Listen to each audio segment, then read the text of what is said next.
روایت میں ہے کہ اس قدر پیاس کا غلبہ تھا اس قافلے پر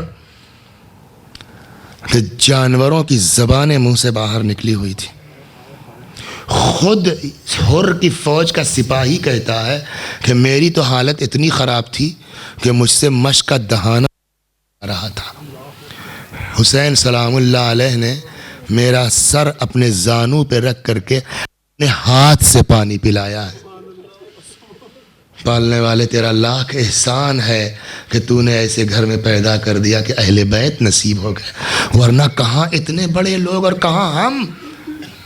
اللہ اکبر. امام نے حکم دیا مشک کے دہانے کھول دیے جائیں. جانوروں کے سامنے سے بھی اس وقت تک برتن نہ ہٹایا جائے جب تک سیراب نہ ہو جائیں. کبھی غور فرمائیے اس پر, اس کا کیا مطلب ہوا؟ تو یہ جانور کی فطرت ہے. اگر آپ نے کبھی غور کیا ہو, جانور پانی ایک بار میں نہیں پیتا. آپ کسی برتن میں پانی رکھ دیجئے, جانور پانی منہ ڈالے گا, کچھ دیر پانی پیتا ہے, منہ باہر کر لیتا ہے, سانس لیتا ہے, دوبارہ پانی پیتا ہے. ہو سکتا ہے حضرت کا مطلب یہ ہو کہ تم لوگ یہ نہ سوچنا کہ سفر میں ہے اور پانی کی قلت ہے, جانور بیچارہ منہ میں پانی میں منہ ڈالے اور تھوڑا سا پی کے بعد جو سانس لینے کے لیے منہ اٹھائے تو تم قلت کی بنا پر برتن ہٹا لو. نہیں, جب تک سیراب نہ ہو جائے تب تک جانور کے سامنے سے برتن نہ ہٹایا جائے. اللہ اکبر. اور جب سیراب ہو چکے, ایک بات رک کے کہوں, اگر چاہتے ہیں عاقبت بخیر ہو جائے نا تو جناب شہزادی صدیقہ طاہرہ سے لو لگائیے. میں سمجھتا ہوں شاید حر کی نجات کا سبب یہی ہے, احترام فاطمہ زہرا, احترام صدیقہ طاہرہ. ورنہ کتنے سپاہی تھے کربلا میں, حسین نے سب کے سامنے تقریر کی, یہ حر پر اثر کیوں ہوا؟ وہی احترام زہرا ظاہراً سلام اللہ علیہ. جب پانی پی چکے, حتیٰ نماز بھی پڑھ لی, حضرت جانے لگے. اچھا, اس میں امام حسین علیہ السلام کو کرنا کیا چاہیے تھا؟ جنگ کی ضرورت نہیں, ان کو گھیر لیتے, گھنٹہ 2 گھنٹہ 4 گھنٹہ شام تک کل تک یہ فوج خود ہی پیاس کی شدت سے مر جاتی نا. نہ ان کو گھیرتے, ان کو ان کے حال پہ چھوڑ دیتے, یہ کہیں جا کر کے راستے میں خود ہی مر جاتے. جنگی اسٹریٹجی سے اگر دیکھا جائے, مولا یہ کیا کیا آپ نے؟ آپ ہی نے پانی پلایا اور آپ ہی کے لجام فرس پہ ہاتھ ڈال دیا انہوں نے. چھوڑ دیتے مولا. عجب نے حسین آواز دیں, مصیبت لاکھ کچھ بھی ہو مگر ہم انسانیت کیسے بھول جائیں گے؟ یہی ہو رہا ہے, آگے بڑھا حسین کے گھوڑے کی لجام پکڑ لی, ہماری مرضی کے بغیر آپ نہیں جا سکتے. حضرت کو بری لگی یہ بات. ثقلت کا امک, تیری ماں تیرے ماتم میں بیٹھے, حر کے ساتھ 1000 سپاہی ہیں اور اب سب سیراب ہو چکے ہیں. وہ جواب دے سکتا تھا لیکن اس نے خود کہا, حسین میں پلٹ کے نہیں کہہ سکتا کچھ, اس لیے کہ آپ کی ماں فاطمہ ہے. یہ احترام صدیقہ طاہرہ سلام اللہ علیہا شاید سبب ہوا ہے حر کی نجات کا. یہ قافلہ آ گیا, 2 محرم کو کربلا پہنچ گیا. فرات کے کنارے سے خیمے بھی ہٹا دیے گئے, یہاں تک کہ 9 محرم آ گئی, شب عاشور آ گئی. اب روایت کہتی ہے حسین کا کرم کوئی دیکھے, ہم نے نہیں پہچانا واقعی جس پر ہم بیٹھ کے روتے ہیں وہ کتنا بڑا آدمی تھا, وہ کتنا عظیم انسان تھا. پوری رات عجیب کشمکش کی کیفیت میں ہے. کسی نے کہا اور کیا ہو گیا ہے تجھ کو؟ اگر کوئی پوچھتا سب سے بہادر کو تیرا نام لیتے. کبھی کبھی عملی جواب زیادہ کارگر ہوتا ہے بجائے زبانی جواب کے. اس نے اس کو لیا, فوج سے الگ ہوا, اتنا دور ہو گیا کہ حسین کے خیموں کی آواز محسوس ہو سکے. کہ کان لگاؤ حسین کے خیموں کی طرف, کچھ سن رہے ہو؟ کہاں سن رہے ہیں. کیا؟ کہ بچے بلک رہے ہیں, ہم پیاسے ہیں, ہم پیاسے ہیں. حر نے کہا جانتے ہو ان ساری آوازوں کا اکیلا ذمہ دار میں ہوں. شہید دست غیب رحمت اللہ علیہ نے لکھا، مرحوم حضرت آیت اللہ العظمی شیخ جعفر شوستری رحمت اللہ علیہ. شیخ جعفر وہ ہیں جن پر عنایت ہے امام حسین سلام اللہ علیہ کی. اب وقت نہیں کہ اس کو نقل کیا جائے. شیخ جعفر کے لیے جناب شہید دست غیب نے لکھا کہ اپنی زندگی کا حساب کیا خود بیٹھ کے، کیا کیا ہے کیا نہیں کیا، اور خود اپنے تئیں فیصلہ کر لیا کہ بچنا مشکل ہے، بہت سخت منزل ہے. مایوسیوں نے گھیرا، تب تک یہ احساس ہوا کہ ہمیں کچھ بھی ہو، یا علی حب کا ایمان، مومن تو ہے نا، علی کی محبت تو ہے دل میں نا، چلو سزا کاٹ کے چلے جائیں گے. تھوڑا اطمینان ہوا، لیکن پھر فوراً احساس ہوا کہ یہ تو تمہارا دعویٰ ہے نا کہ محب علی ہیں، اگر علی نے ایکسیپٹ نہیں کیا تو ہم کیا کر لیں گے، لیکن بغیر ان کی قبولیت کے دعوے کی تو کوئی اوقات ہے نہیں. پھر مایوسیوں نے گھیرا، اب کیا ہوگا. ہر طرف سے مایوسی نے گھیر لیا تھا کہ اچانک ایک دروازے کا احساس ہوا کہ یہ دروازہ وہ ہے جہاں سے کوئی واپس نہیں گیا. کہا وہ کون؟ کہا وہ ہے باب الحسین. آج شب جمعہ ہے نا، شب دعا ہے. اپنے گناہوں کو یاد کر کے حسین علیہ السلام کا واسطہ دے کے بارگاہ خدا، اللہ ہمارے گناہوں کو بخش دے، خدا ہمارے ماں باپ کے گناہوں کو بخش دے، خدا اس دنیا سے با ایمان اٹھانا. یا اللہ اگر ہماری زندگی میں ایک لمحہ بھی کوئی ایسا آنے والا ہے کہ جہاں علی اولاد علی کے تئیں ذرہ برابر شک و شبہ کی گنجائش پیدا ہونے والی، خدا اس وقت کے آنے سے پہلے ہمیں اس دنیا سے اٹھا لینا. اللہ اکبر. شیخ جعفر کہتے ہیں جیسے یہ احساس ہوا، دل کو سکون یہ سوچ کے ہوا کہ کچھ بھی ہو میں نے حسین کے گھوڑے کے لجام تو نہیں پکڑی ہے نا، حسین کا راستہ تو نہیں روکا ہے نا. جب حسین نے اس کو معاف کر دیا تو ہماری بھی سفارش کر سکتے ہیں. باب الحسین ہے، خدا شاہد باب الحسین ہے. اللہ اکبر. صبح ہوئی، خود بعض کہتے ہیں بیٹا، غلام، بھائی بھی، چاروں افراد چل پڑے حسین کی طرف. دھیرے دھیرے دھیرے دھیرے کھسکتے کھسکتے اچانک بڑھ گئے. ایک مرتبہ ہر رکا، کہنے لگے بیٹا یہ آنکھ غیرت، آدمی کے پاس اگر غیرت ہے نا نجات ہے، بے حیا کی نجات ہے. غیرت ہے تو کبھی نہ کبھی توفیق توبہ مل جائے گی. میری آنکھوں پر پٹی باندھتے، کیسے سامنا کروں گا حسین کا. پٹی بندھوائی، یہ کھلے ہوئے ہاتھ لجام فرس پہ گئے تھے، کیسے میرا ہاتھ باندھ دے، مجرم کی طرح جانا چاہتا ہوں. ہاتھوں کو بدھوا لیا، آنکھ پہ پٹی بندھی ہے. ابھی چند قدم چلے تھے کہ ایک مرتبہ بیٹے نے کہا اللہ اکبر. اس لیے کہ جرم ایسا ہے کہ ابھی ان کو خود ہی ایسا پتہ نہیں قبول ہوں گے کہ نہیں ہوں گے، معاف کیے جائیں گے کہ نہیں کیے جائیں گے. جہاں یہ تصور ہو، اچانک بیٹے نے کہا اللہ اکبر. اور نے کہا بیٹا تکبیر اچھی چیز ہے، ہر چیز کا موقع و محل ہوتا ہے، تو نے تکبیر کیوں کہی؟ بیٹے نے کہا بابا فرزند حسین علی اکبر استقبال کو آ رہے ہیں. سوچ سکتا ہے آدمی حسین کتنے کریم ہیں، مولا کتنا عظیم ہے. فرزند حسین علی اکبر ہمارے استقبال کو آ رہے ہیں. اللہ اکبر. اب کیوں تکبیر کہی؟ سردار لشکر حسینی ابو الفاضل، ماشاء اللہ ماشاء اللہ. اللہ اکبر. اب تو نے تکبیر کیوں کہی؟ انداز اور بدلا ہوا. بابا بنفس نفیس خود حسین ابن علی چلے آ رہے ہیں.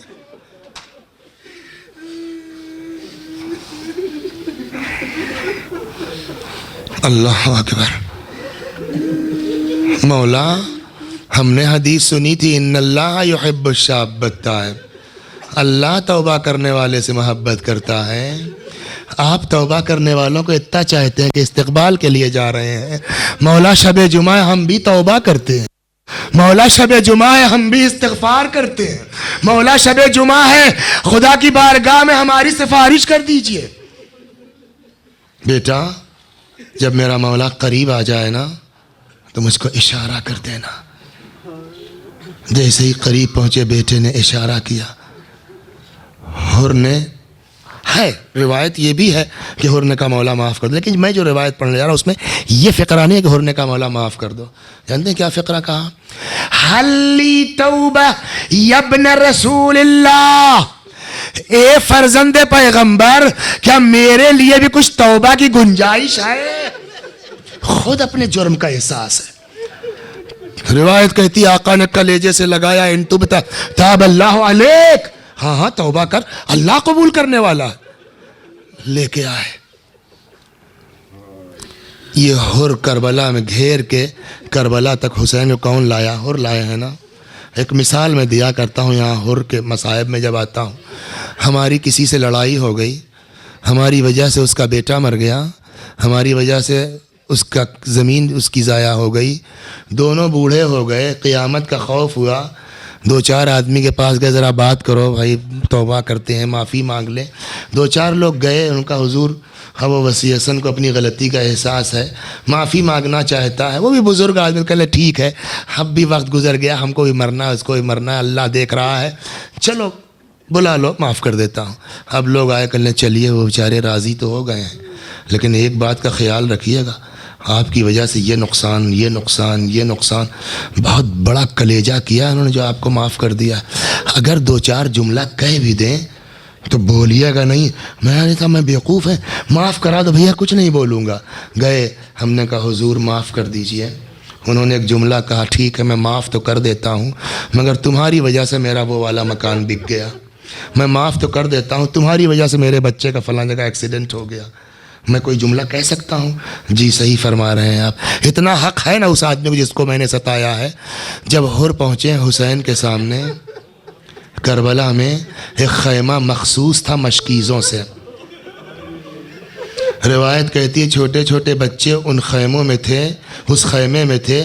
وہ مشکیزیں جس میں کچھ نمی تھی، کلیجے سے لگا کے بیٹھے تھے، کچھ سکون ہو جائے. جب حر آئے ہیں، معاف کر دیتے حسین، ان کا بڑپن ہے بے شک، لیکن کیا اتنا حق نہیں امام حسین کو ہے کہ کہیں حر ہم معاف تو کر دیں گے، لیکن جا کے ذرا اس خیمے میں بچوں کی کیفیت دیکھ لے؟ اتنا کہہ سکتے تھے؟ نہیں کہہ سکتے تھے. حر ہم معاف تو کر سکتے ہیں، لیکن جا کے گہوارے میں ذرا 6 مہینے کے بچے کی حالت دیکھ لے. اور ہم معاف تو کر دیں گے، مگر بچوں کے ہاتھ میں خالی کوزے، سکینہ کی التش کی آواز سن لے. اور اگر حسین علیہ السلام یہ باتیں کہتے، حر کو کوئی اعتراض کی جگہ تھی؟ ہاں مولا صحیح کہہ رہے ہیں آپ، اتنا حق تھا نہیں امام حسین کو. لیکن آپ نے کہیں کسی کتاب میں پڑھا، کسی ذاکر سے سنا کہ ایک لفظ بھی امام حسین نے اس طرح کا کہا ہو، سوائے اس کے الٹا خود غیرت کا اظہار کر رہے ہیں. حر ہم بہت شرمندہ ہیں، ہائے میرا مولا کتنا عظیم ہے. حر ہم بہت شرمندہ. کیا ہوا آقا؟ کہ تو ایسے وقت پر آیا ہے، ہم تیری مہمان نوازی نہیں کر سکتے. بس حر آدمی تھا، تڑپ گیا، کہتا مولا مہمان بن کے نہیں آیا ہوں، آقا اجازت دے دو جا کے جان قربان کر دوں. بیٹا کھڑا ہو گیا، میں پہلے جاؤں گا، اللہ اولاد دیتا ہے اسی دن کے لیے. بیٹا میدان میں گیا، تھوڑی دیر میں اچانک حر کھڑا ہوا. کتنا کریم ہے میرا مولا. کہاں حر؟ کہ مولا بیٹے نے پکارا ہے. تڑپ کے حسین کے رحم دل نے آواز دی، ارے حر کیا غضب کرتے ہو؟ کہیں بوڑھا باپ جوان کے جنازے پر جاتا ہے، حر بیٹھو میں جاتا ہوں. جس حسین کو حر کے لیے اتنا احساس ہے، جب اس کے جوان بیٹے علی اکبر نے آواز دی ہوگی، تب میرے مولا پر کیا گزر گئی ہوگی.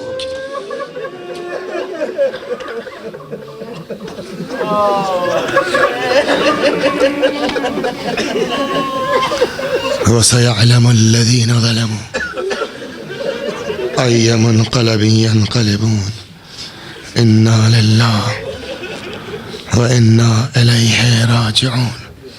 خدا ہماری اس عزا کو قبول فرما، مزید عزا اہل بیت کی توفیق کرامت فرما. جب تک زندہ ہیں در اہل بیت سے وابستہ رکھ، مرنے کے بعد جوار معصومین میں جگہ کرامت فرما.